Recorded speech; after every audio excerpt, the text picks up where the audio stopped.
我胃癌晚期，丈夫许哲却将我救命的500万给了白月光林婉柔投资。我在绝望和病痛中离世。再睁眼，我回到了领证那天，民政局里，我撕碎结婚申请，拉黑许哲，转身离开。10年后，他成了 A 市炙手可热的商业新贵，和他的白月光林婉柔一同出席商业聚会。见我还是孤身一人，他戏谑道：“苏念，离开我就混成这样，别以为我不知道，你还爱我，但你这种女人，我不会再看一眼。”我没理会，牵起丈夫顾颖琛的手。许哲脸色煞白，眼里的愤怒几乎将我吞噬。你不是说只爱我一人，会永远等我吗？大家好，开始今天的分享之前，希望你能给人间烟火点个订阅，我将会分享更多优质的内容。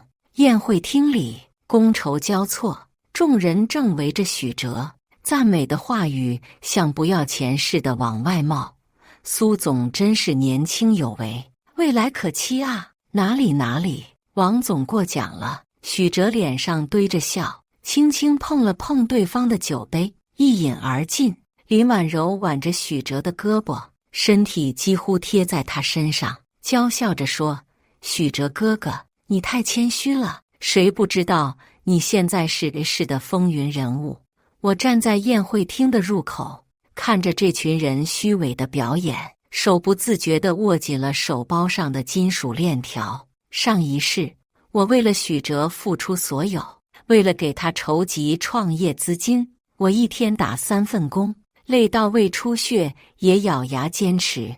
为了帮他拿下合作，我低声下气地去求人，在寒风中等了整整1个星期，才换来一份合同。可当我满心欢喜地把合同交给他时，他却不屑一顾，说这样的合作方不值得我去合作这种话。最后我胃癌晚期，急需500万救命时，他却毫不犹豫地把钱给了他的白月光林婉柔，去投资一个根本不靠谱的项目。那一刻，我才彻底明白，我在他心里从来都只是一个可有可无的工具。而现在看着他这副模样，我只觉得可悲可笑。这不是苏念吗？你怎么来了？一个尖嗓门突然唤回了我的思绪。我认出了他，是许哲的狂热追求者。他扭着腰走到我面前，用一种打量货物的眼神上下扫视我。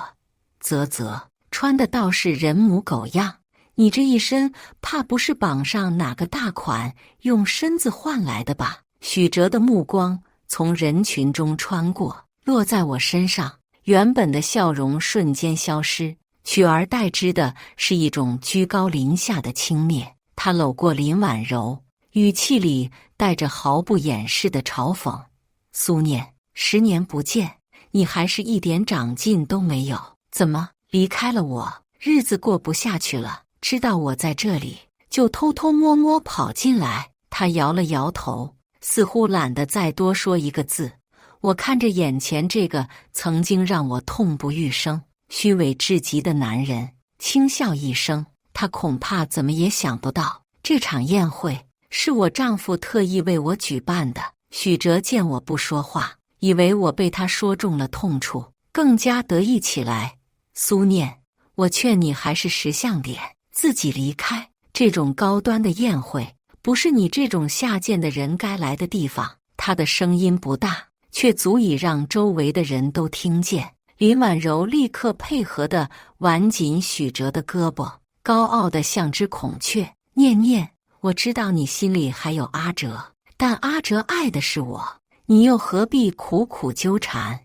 再说，你没有请帖就偷跑进来，要是被顾总知道了，为难的还是阿哲。我看着他们一唱一和，只觉得可笑至极。许哲，你可真是10年如一日的，喜欢自以为是啊！怎么到现在还以为地球围着你转？离开你，我就活不成了。啧啧，这想象力不去写小说可惜了。我的声音不大，却掷地有声。许哲的脸色变得苍白，他张了张嘴，似乎想说什么，却又说不出来，只能紧紧搂着林婉柔的腰，指节因为用力而泛白。苏念，你少在这儿装腔作势，别以为摆出这副样子我就会高看你一眼。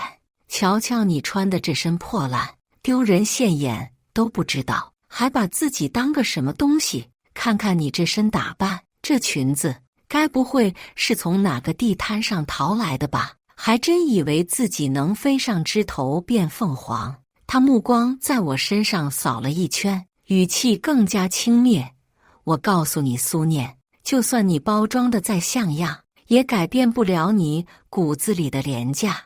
我扫了一眼许哲和林婉柔那副高高在上的模样，心中不禁冷笑。许哲，看来你这些年除了在生意场上学会了些虚张声势的本事，眼光倒是退步不少。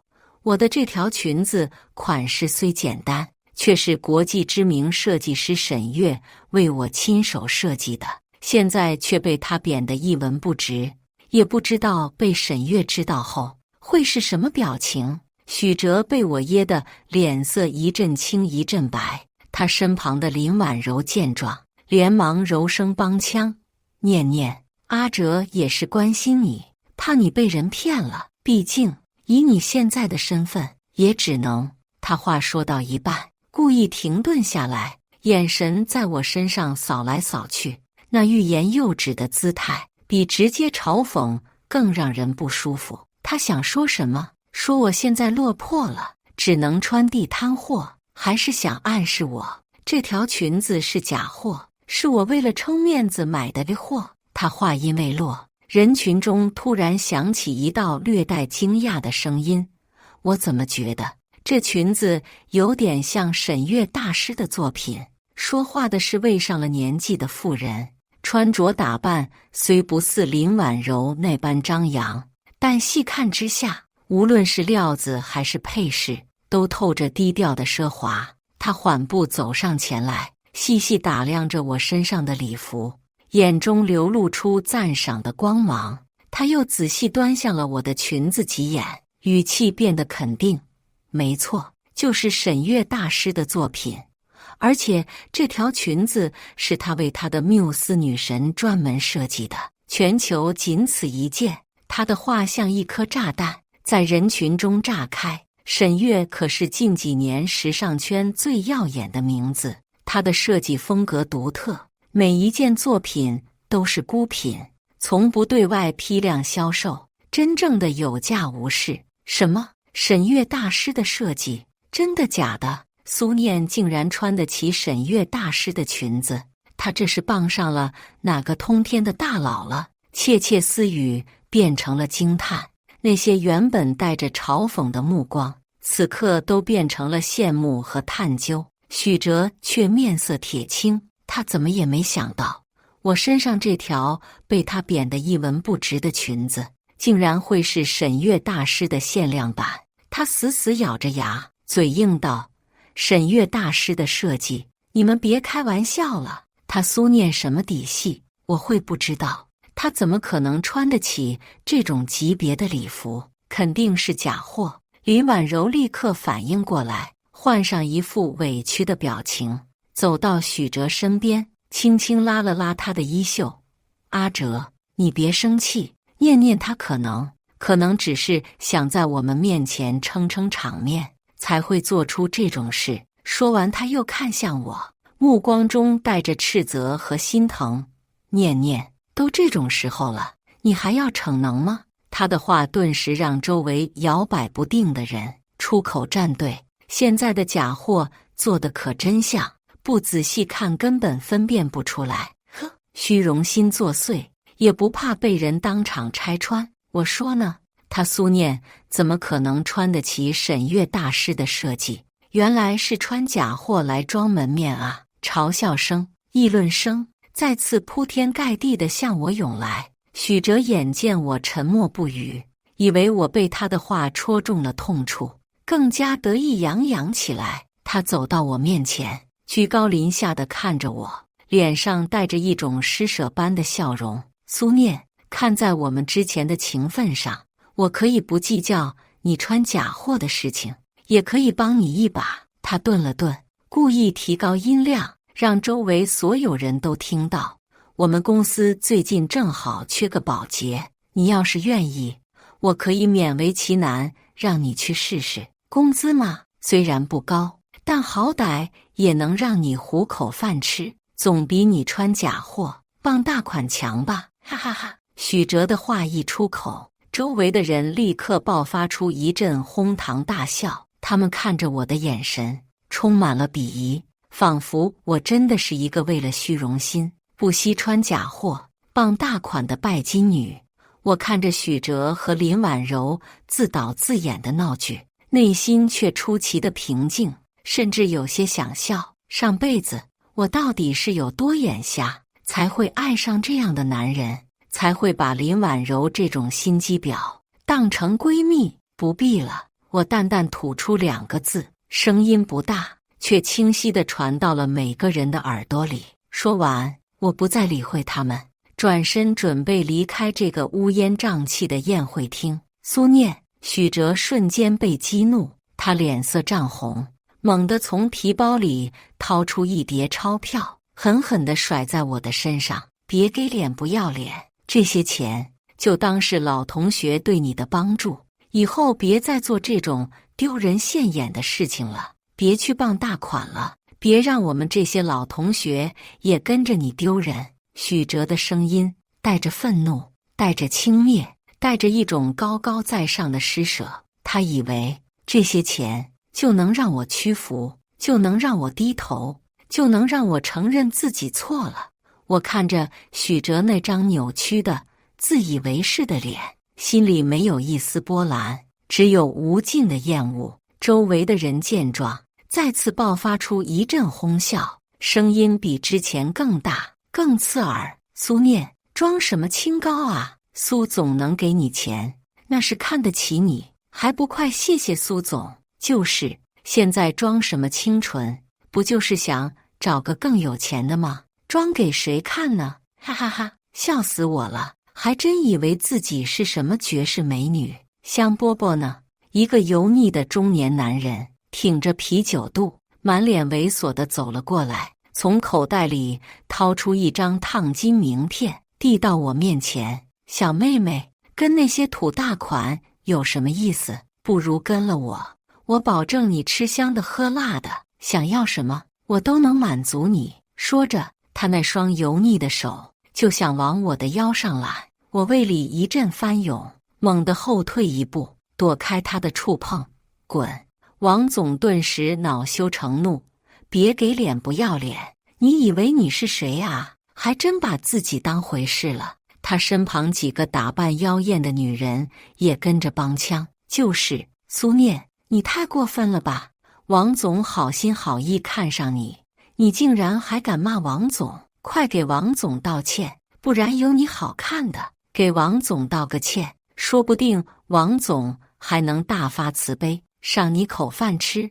王总听了周围人的帮腔，更加得意忘形，他伸出手想来抓我的手腕，嘴里还污言秽语地骂着：小婊子，今天老子非得好好教训教训你，让你知道知道得罪老子的下场。就在他那油腻的手快要碰到我的手臂时，我眼中闪过一丝寒光，啪！我眼疾手快，反手一巴掌狠狠地扇在了他肥胖的脸上。清脆的巴掌声在寂静的宴会厅里显得格外响亮，所有人都愣住了，包括那个捂着脸还没反应过来的王总。臭婊子，你竟然敢打我！男人捂着被打肿的脸，眼神中充满了震惊、愤怒和不可置信。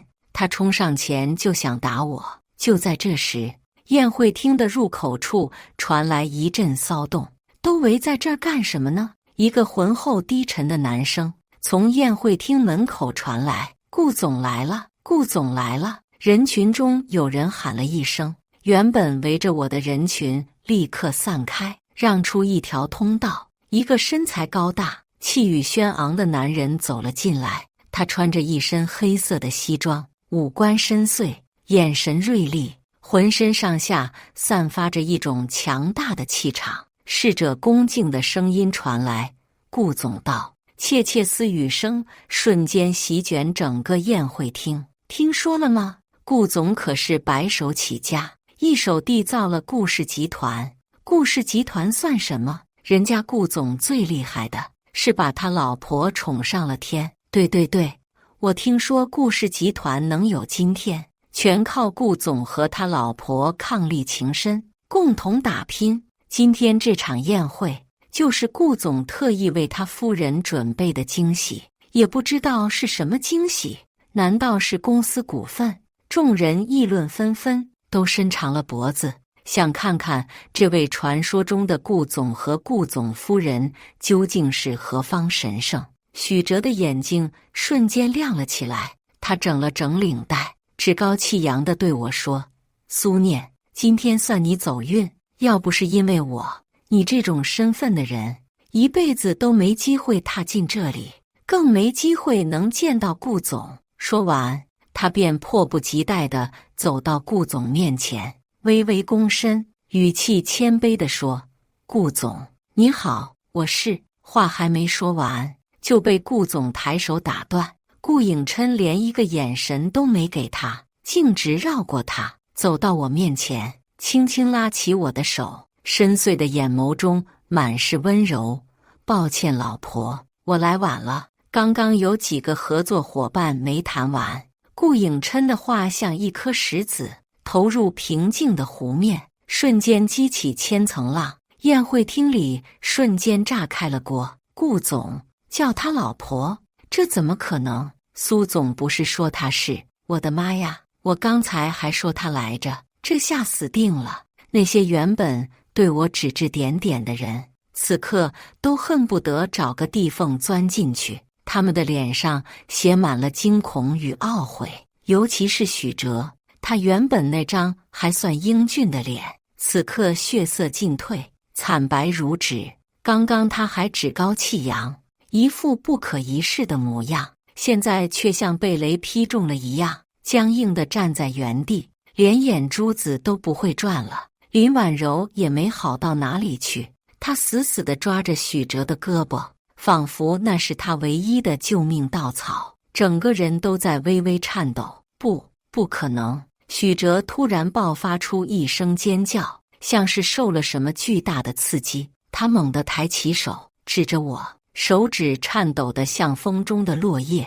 你怎么可能是顾太太？他怎么也无法相信，眼前这个曾经被他踩在脚下、弃如敝履的女人，竟然摇身一变，成了他高攀不起的顾太太。这简直比天方夜谭还要荒谬。许哲咬牙切齿，每一个字都像是从牙缝里挤出来的。苏念，你告诉我，这不是真的，你就是个被大款包养的，你怎么可能是顾总的妻子？他越说越激动，甚至想要冲上来，把我从顾颖琛身边拉开。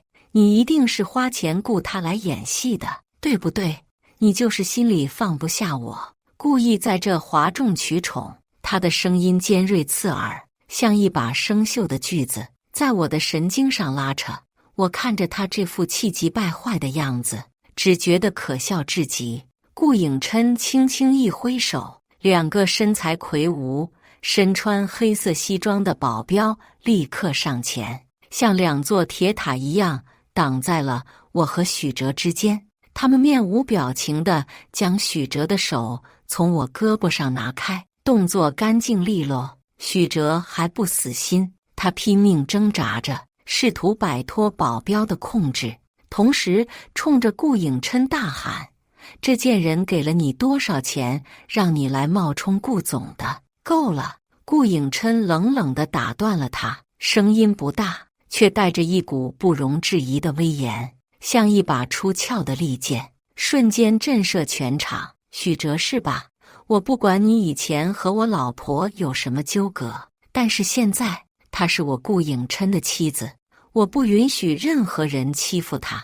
顾颖琛轻轻地揽住我的肩膀，他的手掌温暖而有力。我闻到他身上熟悉的古龙水味，混合着淡淡的烟草香，让我感到一阵莫名的安心。许哲看到这一幕，眼中的怒火更盛，他指着顾颖琛，声音都变了调：“你根本不是顾颖琛，顾颖琛怎么可能看上他这种破鞋？”他又转头看向周围，声嘶力竭地大喊：“保安，保安呢？赶紧把这2个骗子给我轰出去！”他像疯了一样，四处寻找保安的身影，活像一只被逼到绝境的困兽。就在这时，酒店经理带着几个保安急匆匆地走了进来。许哲像是看到了救星，他猛地冲上前，指着我和顾颖琛对经理说：“快把这2个人给我赶出去！他们冒充顾总和顾夫人，扰乱宴会秩序。”经理看了一眼许哲，又看了一眼顾颖琛，脸上露出为难的神色，额头上甚至渗出了细密的汗珠。我嘴角忍不住勾起一抹嘲讽的弧度。许哲这下要踢到铁板了。许哲见经理迟迟不动，更加气急败坏：“你还愣着干什么？没听到我的话吗？把他们给我乱棍打出去！”他以为酒店经理会听他的，毕竟他现在是市的风云人物，炙手可热的青年才俊。可他没想到，酒店经理像是没听到他的话一样，径直走到顾颖琛面前，恭恭敬敬地鞠了一躬，腰弯成了90度。“顾总，您看这事儿。”经理的声音都在颤抖，显然是紧张到了极点。这下许哲彻底傻眼了，他踉跄着后退了几步，身体摇摇欲坠，最后扑通一声，一屁股跌坐在地上。他完了，他彻底完了。眼前这个男人真的是顾颖琛，是商界的传奇人物，顾氏集团的掌舵人，自己竟然当着这么多人的面得罪了他。顾颖琛冷冷地扫了许哲一眼，把他还有他带来的人给我扔出去，以后我不想在任何顾氏旗下的产业看到他们。经理如蒙大赦，连忙点头哈腰，立刻指挥保安：“还愣着干什么？没听见顾总的话吗？把这2个人给我拖出去！”几个保安立刻上前，像拖死狗一样架起林婉柔往外拖去。林婉柔吓得花容失色，尖叫声响彻整个宴会厅：“放开我！你们放开我！许哲，你个废物，还愣着干嘛？快救我啊！”他披头散发，妆容也花了，哪里还有半分名媛的样子，活像一个从疯人院里跑出来的泼妇。许哲却像个木头人一样，没有任何反应，任由保安将自己拖出去，嘴里还在喃喃自语：“怎么可能？明明这是我应该过得比他好，他应该跪下求我，可为什么他会成为顾总夫人？”他的声音里充满了不甘和怨恨，像一只受伤的野兽，在做着最后的挣扎。眼看许哲就要被拖出宴会厅，他突然像是想起了什么，猛地一怔，竟然挣脱了2个保安的钳制。他踉跄着冲到我面前，一把抓住我的手腕，力气大得惊人，指甲几乎要嵌进我的肉里。“苏念，上辈子你不是都爱我爱得死去活来吗？为了我，你上辈子可以为我付出一切，这辈子却这样对我。明明你应该求我回到我身边，你为什么会嫁给顾颖琛？为什么？”他双眼通红，布满血丝，像一头失去理智的野兽，死死地盯着我，仿佛要把我生吞活剥。我看着他这副癫狂的样子，只觉得可笑又可悲。上辈子，真是讽刺。上辈子我瞎了眼，才会爱上你这种人渣。这辈子，我绝对不会再重蹈覆辙。顾颖琛眉头紧锁，眼神里闪过一丝不耐烦。他刚想开口替我出头，我却轻轻摇了摇头。对付这种人，我自己来就够了。我抬眼看向许哲，嘴角勾起一抹嘲讽的弧度：“许哲，你哪来的脸提上被子，就凭你这副德行，也配让我再等你？我的声音很轻，却像一把无形的刀，狠狠地刺向许哲的心脏。许哲脸色涨得通红，像是被人当众扇了一巴掌，羞愤难当。他张了张嘴，似乎想反驳，却又找不到任何理由。那副窘迫的样子，真是可笑至极。上辈子，你还记得上辈子你是怎么对我的吗？我继续开口，每一个字都像一颗钉子，狠狠地扎进许哲的心里。我看着他，他的脸色由红转白，眼神也开始闪躲。显然，他已经想起了上辈子那些不堪回首的往事。你口口声声说爱我，却心安理得地花着我的钱，住着我的房，开着我的车，背地里却和你的白月光林婉柔卿卿我我。你创业缺钱，是我拿出了所有的积蓄，为了你，我一天打3份工，累死累活，像个陀螺一样连轴转，甚至不惜跟家里闹翻，也要支持你。可你呢？我深吸一口气，努力压抑住心中的怒火。在我得了胃癌，急需手术费的时候，你却拿着我的救命钱，给了你的白月光林婉柔。你告诉我，这就是你所谓的爱吗？我的声音不大，却清晰地传进了在场每一个人的耳朵里。周围一片哗然，所有人都用鄙夷的目光看着许哲，窃窃私语：天哪，这男的也太渣了吧！就是拿着女朋友的救命钱去养小三，简直不是人。这种人渣就应该下地狱。许哲的脸色一阵青一阵白，他知道我说的都是事实，他根本无力反驳。还有林婉柔，我转头看向他身后，那个已经被保安拖走，却依旧不甘心地挣扎着的女人，眼神中充满了厌恶。你真以为他爱你？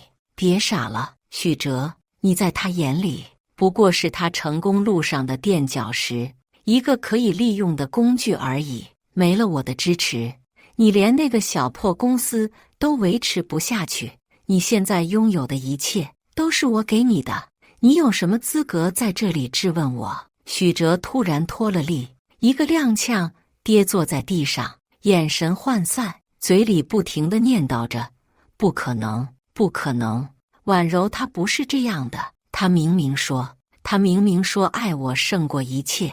他像是突然想起了什么，猛地抬头看向林婉柔被带走的方向，脸色彻底苍白，眼神中充满了绝望和恐惧。他彻底崩溃了，抱着头像个疯子一样，又哭又笑，看着他这副人不人鬼不鬼的样子，我心里没有一丝同情。顾颖琛搂紧我的肩膀，低声问：没事吧？他的声音很轻，带着一丝担忧和心疼。我摇摇头，只觉得一阵轻松，仿佛压在心头多年的巨石终于落地了。走吧。顾颖琛揽着我，转身朝宴会厅中央的高台走去。原本喧闹的宴会厅瞬间安静下来，所有人的目光都集中在我们身上。今天借着这个机会，我要向大家宣布一件事情。顾颖琛的声音低沉而富有磁性，通过麦克风传遍了整个宴会厅，带着一种不容置疑的威严。他顿了顿，目光落在我身上，带着一种能让人溺毙其中的温柔，仿佛我是他眼中唯一的星光。没有我身边的这位苏念女士，就没有现在的顾颖琛，更没有现在的顾氏集团。他的话像一颗重磅炸弹，在人群中炸开了锅，激起千层浪。所有人都震惊地看着我，窃窃私语，眼神中充满了疑惑和不解。什么？顾总这话是什么意思？难道顾氏集团的成功跟这个女人有关？不可能吧，她看起来那么普通，怎么可能有这么大的本事？顾颖琛没有理会众人的反应，他转过身，将秘书早就准备好的一份文件放在我手里，温声道：今天当着所有人的面，我要把我在顾氏集团的所有股份全部转让给我的妻子苏念。他的话音刚落，整个宴会厅都沸腾了，所有人都被这个消息震惊了。他们怎么也想不到，顾颖琛竟然会做出如此惊人的举动，这简直比电视剧里的情节还要夸张。要知道，顾氏集团可是最大的企业，市值几千亿，是无数人梦寐以求的商业帝国。而顾颖琛竟然要把他在顾氏集团的所有股份全部送给我，别说其他人了，就连我自己也被顾颖琛的举动惊呆了。我瞪大了眼睛看着手中的文件，只觉得沉甸甸的。我没想到顾颖琛竟然会如此信任我，把他的全部身家都交给我，这让我既感动又惶恐。景琛，这太贵重了，我不能要。我摇了摇头，想要把文件还给他，声音都有些颤抖。这可不是几块钱、几百块钱，而是几千亿啊！顾颖琛却握住我的手，阻止了我的动作。他的手很温暖，很有力，给我一种莫名的安全感。他笑着说：“傻瓜，什么贵重不贵重的，我的就是你的，你的还是你的。”他的语气很轻松，仿佛这只是一件微不足道的小事。再说，没有你当初的支持和鼓励，我也不可能走到今天，这些都是你应得的。他顿了顿，语气变得更加温柔，眼神中充满了深情和感激。老婆，相信我，我会永远爱你，保护你，让你成为这个世界上最幸福的女人。他的话像一股暖流涌入我的心田，我眼眶瞬间湿润了。景琛，谢谢你，谢谢你为我做的一切。顾颖琛轻轻抚摸着我的头发，柔声说道：“傻瓜，我们是夫妻。”他抬起我的头，轻轻吻去我眼角的泪水。他的吻很温柔，很轻柔，像是对待一件稀世珍宝。我庆幸自己重生了，庆幸自己遇到了顾颖琛，庆幸自己拥有了这份来之不易的幸福。没过多久，电视上开始铺天盖地报道林婉柔的新闻。新闻里，林婉柔因涉嫌巨额偷税漏税被警方逮捕，她苦心经营的公司也在一夜之间分崩离析，她本人更是成了人人喊打的过街老鼠。我看着电视上林婉柔被带走时那张惊恐失措的脸，心里没有一丝波澜，只是觉得有些可悲。孕期第5个月，顾颖琛陪我去医院做例行产检，走廊里弥漫着浓烈的消毒水味，刺鼻得很。我不适地皱了皱眉，肚子里的宝宝似乎也感受到了我的情绪，轻轻地踢了我一下。顾颖琛立刻察觉到了我的异样，他大手轻轻扶住我的腰，温热的触感隔着薄薄的衣料传来，让人安心。不舒服吗？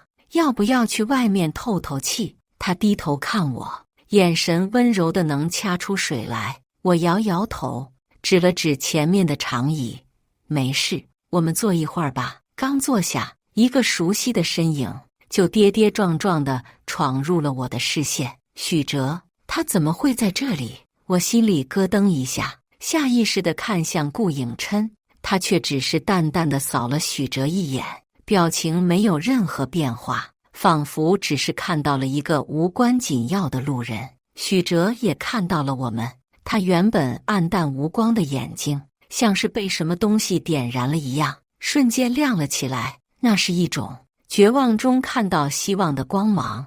他跌跌撞撞地朝我们走来，脚步虚浮，身体摇摇晃晃，仿佛一阵风就能把他吹倒。他瘦了好多，原本合身的西装此刻穿在他身上显得空空荡荡，像个偷穿大人衣服的小孩。他的脸色蜡黄，嘴唇干裂，头发也乱糟糟的，整个人都透着一股颓败的气息。走到我们面前，他扑通一声直挺挺地跪了下来，膝盖撞击地面的声音在这安静的走廊里显得格外刺耳。苏念，我错了，我真的错了，求求你，救救我！他声音嘶哑，每一个字都带着浓浓的哭腔。我被他的举动吓了一跳，身体下意识地往顾影琛身边靠了靠。顾影琛顺势将我护在身后，他居高临下地看着许哲，眼神冰冷，语气更是没有一丝温度。你这是做什么？许哲抬起头，两行浑浊的泪水顺着他消瘦的脸颊滑落。苏念，我得了胃癌，晚期，医生说我没多少时间了。胃癌，晚期，我愣住了，我以为我会高兴，会幸灾乐祸，毕竟他可是害我差点家破人亡的罪魁祸首。可是看着他那张写满了绝望和痛苦的脸，我心里却五味杂陈，说不出是什么滋味。许哲见我没有反应，哭声更大了，他一声声地喊着苏念，声音嘶哑，撕心裂肺，像是要把所有的悔恨和痛苦都喊出来。苏念，我知道我以前做了很多对不起你的事情，我不是人，我是畜生，可是我真的不想死，我还年轻，我还有很多事情没有做，求求你，看在我们曾经相爱一场的份，救救我，救救我！他一边哭一边用力地磕头，咚咚咚，额头撞击地板的声音沉闷而绝望。我看着他这副模样，心里没有一丝同情。曾经相爱一场，没有相爱，只有辜负，好吗？苏念，我知道我错了，我真的知道错了。林婉柔那个贱人，我已经把她送进监狱了，她偷税漏税的证据都是我亲手交给警察的。我知道你心里还是有我的，对不对？苏念，我们重新开始，好不好？我保证，以后我会好好对你，我会把欠你的都补偿给你。他一边说着，一边手脚并用地朝我爬过来，想要抓住我的手。他的眼神里充满了渴望和哀求。我厌恶地躲开他的触碰，冷笑出声，重新开始。许哲，你觉得我们之间还有可能吗？你现在这样不过是觉得自己落到今天这个地步，后悔了而已。可你有没有想过，如果不是顾影琛，我现在会是什么下场？你有没有想过，我肚子里的孩子差点就因为你而没了？许哲，你醒醒吧，我们之间早就结束了，早在你背叛我的那一刻就结束了。我的声音很冷，每一个字都像一把锋利的刀子，狠狠地刺向许哲的心脏。许哲的身体僵住了，他呆呆地看着我，眼神中充满了痛苦和绝望。他张了张嘴，似乎想说什么，却最终什么也没说出来，只是眼泪流得更凶了。我看着他这副模样，心里没有一丝波澜。我轻轻地拉了拉顾影琛的衣袖，我们走吧。顾影琛点点头，他扶着我转身朝病房走去，身后传来许哲撕心裂肺的哭喊声。苏念，你会后悔的，你一定会后悔的。你现在不救我，等你以后得了绝症，也没人会救你的。苏念，你这个狠心的女人，我诅咒你，诅咒你不得好死。他的声音嘶哑而绝望，在空旷的走廊里回荡，一声比一声凄厉。我没有回头，也没有理会他的叫喊，我只是紧紧地握着顾影琛的手，一步一步坚定地往前走。阳光从走廊尽头的窗户洒进来，落在我的身上，暖洋洋的。我扶着肚子，感受着宝宝在肚子里轻微的胎动。我知道我的未来在阳光下，而许哲，他的未来只剩下无尽的黑暗和悔恨。以上就是今天分享的故事，大家有什么想说的、想吐槽的，欢迎在下方评论交流。也更希望能给人间烟火点个订阅，我将会分享更多优质的故事内容。